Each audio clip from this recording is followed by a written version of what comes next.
ఇక్కడికి వచ్చిన మీడియా మిత్రులకు, నన్ను ఇంతగా సపోర్ట్ చేసి నా వెన్నెంట నడిచిన పెద్దలకు, నా తోటి సహోదరులకు నా యొక్క నమస్కారాలు. నేను 16వ తేదీ సోమవారం రోజు నుండి ఈరోజు శుక్రవారం, దాదాపుగా 4-5 రోజులు అవుతుంది. ఆ రోజు నుండి ఒకటే మాట చెప్పుకుంటూ వస్తున్నాను. ఆ రోజు జరిగిన విషయాలు వీడియోల్లో వస్తున్నాయి, అది వాస్తవమే. కాకపోతే నిన్న నైట్ వరకు 11 వరకు నేను ఆ విషయాలని మా వాళ్ళు చేద్దామంటే కూడా నేను చెప్తూనే వచ్చాను. అన్న చూడండి ఆలోచించండి, వాళ్ళు ఏమన్నా చెప్తారేమో అని వాళ్ళకే నచ్చ చెప్పుకుంటూ వచ్చాను. ఈరోజు పొద్దున బీబీసీ వాళ్ళు నిన్న నైట్ ఫోన్ చేశారు నాకు. ఫోన్ చేసి కూడా నేను జరిగిందే చెప్పాను. తర్వాత గుడిసె కృష్ణమ్మకు ఫోన్ చేశారంట. ఆమెతో మాట్లాడితే ఆమె ఏమనిందంటే,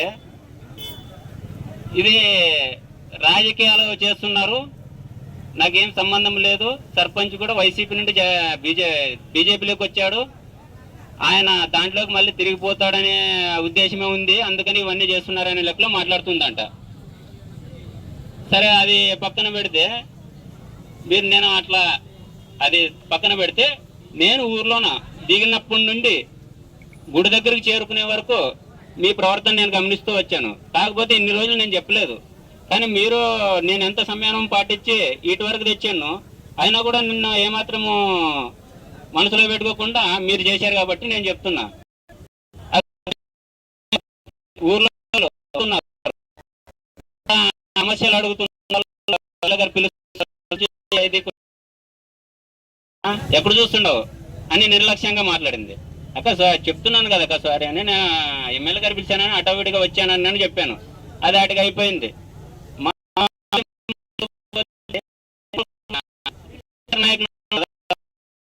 తెలియదు, పోతూ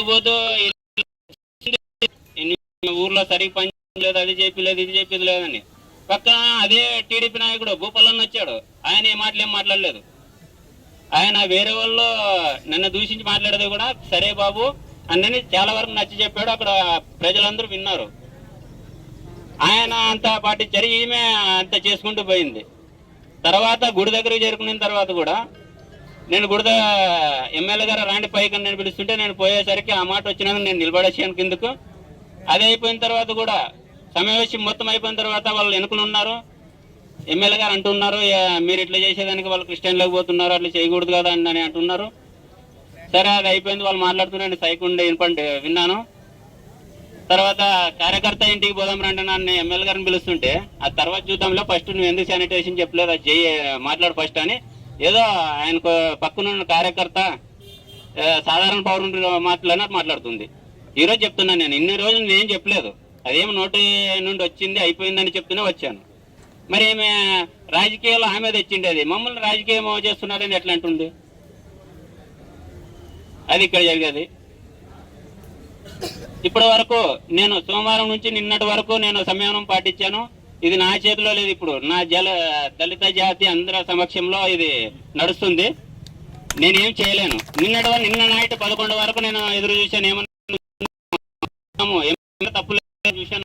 ఆయన స్టార్ట్ అయినప్పటి నుండి గుడి దగ్గర చేరుకునే వరకు మెడమి చేశారు నన్ను. అది నాకు చెప్తున్నాను. ఆయన నాకేమి ఫేవర్ కాదు, ఇంకొకరు ఫేవర్ కాదు, జరిగింది చెప్తున్నాను నేను. ఈమె గురించి కూడా నేను అదే చెప్పాను. నిన్న నైట్ బీబీసీకి ఆ మాట చెప్పింది కాబట్టి నేను ఈరోజు ఓపెన్ అవుతున్నాను. అది చూడండి. Thank you sir.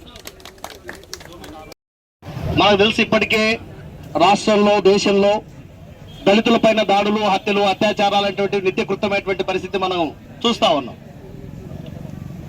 ఈరోజు మనం మాట్లాడుతున్నటువంటి మాట, మేము ఈ సమాజంలో భారత రాజ్యాంగం వచ్చిన తర్వాత, హక్కులు కల్పించిన తర్వాత,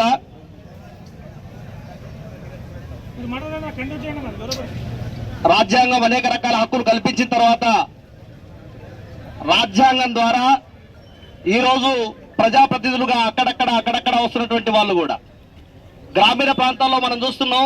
అక్కడ గెలిచేటువంటి సర్పంచ్ అయినా, ఎంపీటీసీ అయినా, జెడ్పీటీసీ అయినా, ఎంపీ అయినా, ఎమ్మెల్యే అయినా సరే ఆధిపత్య వర్గాల చేతుల్లోనే ఉంటారు అని చెప్పేసి స్పష్టంగా మనకు అర్థమవుతుంది.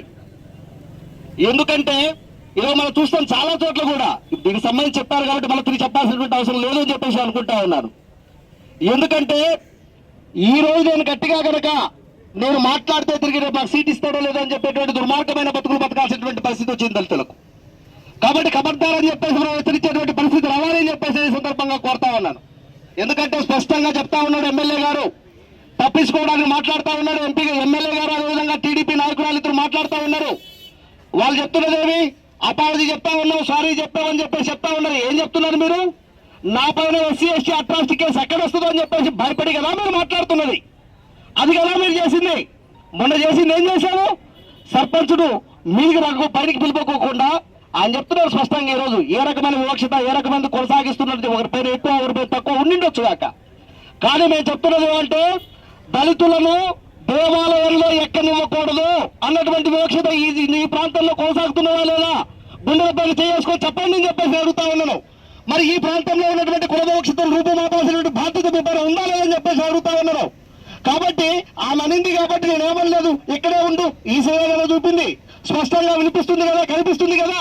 కాబట్టి ఈ రాజ్యాంగ పైన ప్రమాణం చేసిన ఈ దేశంలో అంతరాంతరాన్ని నేను పాటించాలని చెప్పి కదా నువ్వు రాజ్యాంగ పదవిని చేపట్టింది. మరి నీవు కదా ఈరోజు అంతరాంతరాన్ని పాటించింది.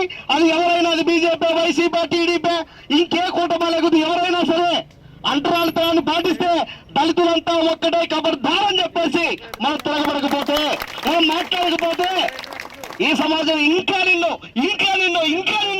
దాడి చేస్తూనే ఉంటది, దౌర్జన్యాలు గురి చేస్తూనే ఉంటది.